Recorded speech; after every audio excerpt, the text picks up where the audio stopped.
Okay, hello ladies. I hope you can watch this video. Initially, I want to congratulate you. This is just the start of one of million drafts that we're going to have for this project. So the plan is to see my feedback as opportunities of improvement and opportunities for you to grow on these skills of research, right? So let's say that initially you have an important, let's say, skill that you want to work with, that is reading. Considering that reading might imply some other, let's say, skills, it's important that you actually understand what reading means, especially reading in a foreign language. So that's the first task, reading in a foreign language. What does it mean for your children? What does it mean for your school? What does it mean for the Colombian context, right? So that's the first task you have to do. The second one that you are mentioning in a way is self-directed learning strategies. So it's a must that you actually see what is self-directed learning and what of those, the ones that you call strategies, are the ones that you will be using. Even the name self-directed learning strategies can be changed and can be modified according to what you are saying. So my recommendation is, let's initially analyze what you want to do with reading so we can decide what would be the strategy. At the beginning, you will see that I'm asking for support, and from now on, if you say the moon is yellow, you have to provide support. It means that you have to tell the readers why the moon is yellow, because somebody says that, or because I have an experiment, or in this case you have a diagnosis and you implemented a diagnostic test. So it's very important that here we identify, especially for this part, statement of the problem, why reading is an issue that must be tackled in your institution. Probably because it's part of the PAE, maybe because you see that students are always failing, but these are only perceptions unless you run a diagnostic test.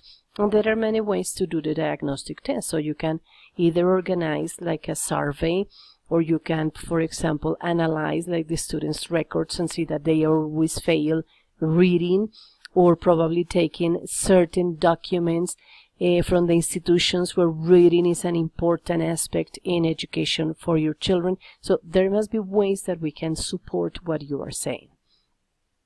The research question, this is just a research question. I would appreciate if you could keep this question, because after this we will probably have the version 22 in our research question.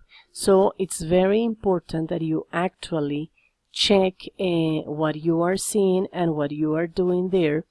So the research question would definitely change. Okay. What else do I have to tell you? Depending on that, it's gonna be important that you understand that the objectives change.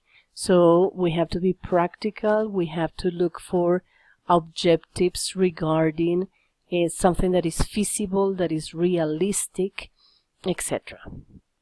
Okay. The justification is to be opened, as I was telling you, especially expressing why we need a study like this. If we go around, we will see a lot of studies about reading, so there must be a difference, and you have to tell the people. Imagine this is like telling a story, telling people why your paper is important. But since this is probably one of the first drafts, so that's why we are here. The theoretical framework, it's the one that is going to give us like the food for thought, and is the one that is given us the support of what we are saying. So reading comprehension based on this theoretical framework, it's important. One second. It's important that you actually see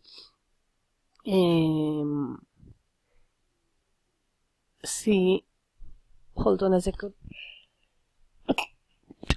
I'm so sorry. it's that you actually see what is the terminology that you are going to use. So in this moment, it's important that you see what is reading comprehension, why you are interested, what perspective are you using of reading comprehension.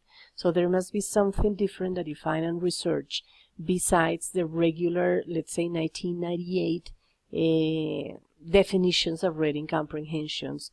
So it's important that you actually define this. Same happens with the self-directed learning. So self-directed learning can be seen, as you mentioned here, like 5 strategies. So which ones are those ones that you actually want to consider?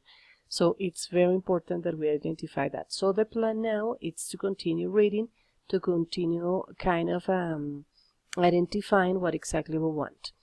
In this one, I don't know exactly what kind of instrument this one is. If it is going to be for the diagnosis, I think here is the answer. So if that is the term, the diagnosis has to tell us issues regarding reading. So it has to be split on issues regarding reading and also on issues regarding autonomy, self-direction. So I would say that probably these two can be split into the section regarding language and the other one into the section regarding self-direction and autonomy, so we can see what students actually need. I decided to record this because at 4 there is a meeting here at the university, so that's why I'm recording this, so you can kind of have the session that we are having, okay?